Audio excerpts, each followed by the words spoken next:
चल गेला भरवा हमरा साथ देव घरवा करे भोले बाबा के दर्शन।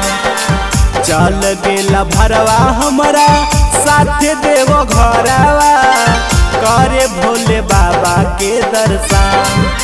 छौड़ी के ले अइबौ गाड़ी पे नील गेरुआ साड़ी चल चढ़ैबै पारा पारी।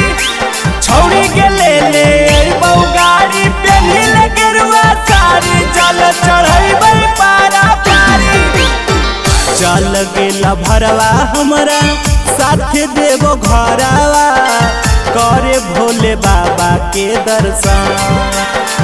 चल गेला भरवा हमरा साथ देव घरवा करे भोले बाबा के दर्शन।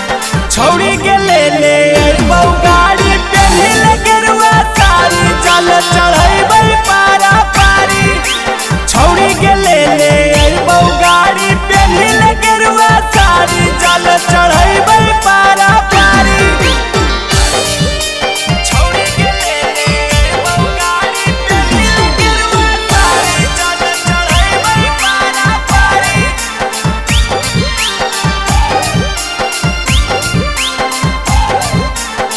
नील गेरुआ साड़ी चल चढ़ैबै पारा पारी। सुल्तानगंज में दोनों डुबकी लगाइबै कान्हे पे लेके कावर बोल बम चिल्लाइबै।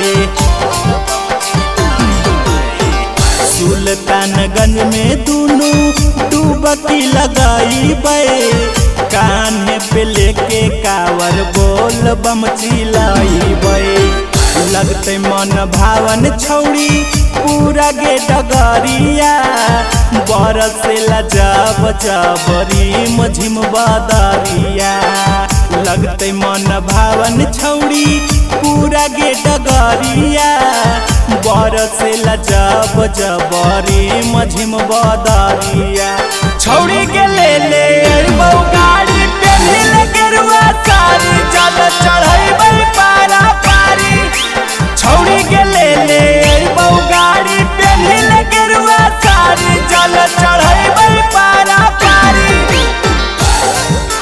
छौड़ी के ले अइबौ गाड़ी पे नील गेरुआ साड़ी चल चढ़ैबै पारा पारी।